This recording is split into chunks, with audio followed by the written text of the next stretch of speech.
This is the Ferrari 308 GTS, Ferrari's bestseller from a time when moustaches were thick and seatbelts optional.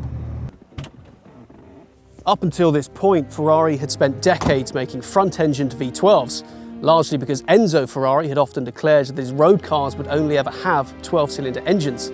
But by the early 70s, the world was changing, and Ferrari had to change with it. Enzo wasn't exactly mad about road cars. He built them to fund his racing team, but with mounting financial pressures, showroom sales were essential. Porsche had been dominating the sports car scene, and Ferrari needed to bring the heat.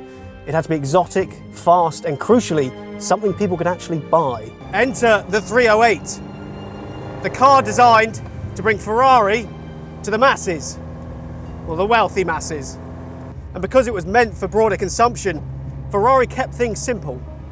They opted for a 2.9-litre mid-mounted V8, a development of the original Dino V6. It only generated around 250 horsepower, which wasn't anything too crazy, but it was enough to show driver and passenger a good time, which is ultimately what this car came to be about. That pursuit of happiness would also explain why the GTS model would go on to outsell its GTB counterpart by a ratio of 4:1 in the model's later years. Buyers were less concerned about lap times and structural rigidity and cared more about, well, being carefree. I'm so carefree right now. But what elevated the 308 to iconic status was, of course, Magnum PI. Seeing Tom Selleck and his infamous moustache commandeer a 308 in order to fulfill his duty as an easygoing private investigator set against the backdrop of tropical Hawaii is enough to make anyone yearn for a piece of that lifestyle. Ironically, the car intended for Magnum was a Porsche 928, but Porsche weren't as forthcoming as Ferrari when it came to modifying the car for Selleck's 6'4" frame. The design was also a huge win for Ferrari. The man to thank, Pininfarina's Leonardo Fioravanti.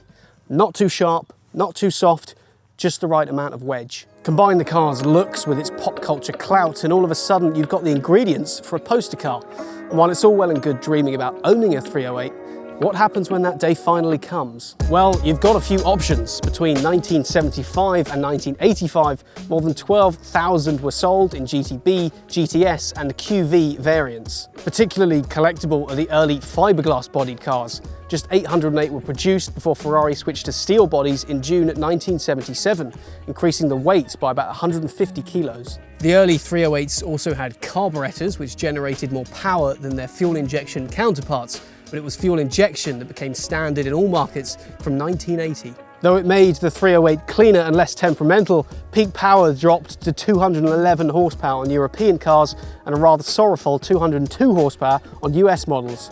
The arrival of the QV in 1982 did make up for most of the lost horses, but if you want the most potent 308, then the earlier the better.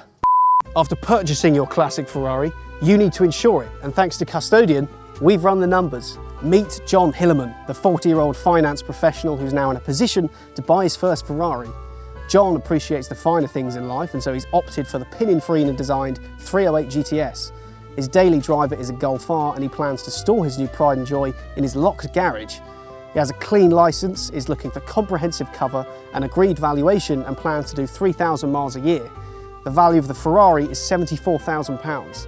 Based on the above information and using Custodian's digital platform to document his car ownership, his quote could be as little as £250. If you're in a similar position and looking to insure your classic, make sure to check out Custodian.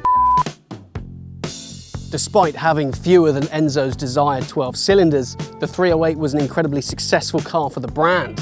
Its mid-mounted V8 DNA would be carried forward into the 355, the 360, the F430, the 458. It kick-started an entire bloodline. Ultimately, the 308 GTS is just an incredibly fun car to drive.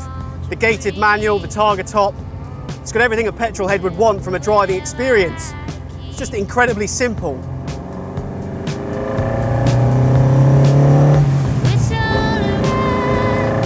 So if you're looking to live out your classic Ferrari dreams, but you don't want to spend hundreds of thousands of pounds, the Pininfarina designed V8 powered Targa Top 308 has to be in contention. of your loneliness like a heartbeat drives you mad. Thank you so much for watching this video. If you enjoyed it, please hit that like and subscribe button and let me know down below in the comments what you think of the 308.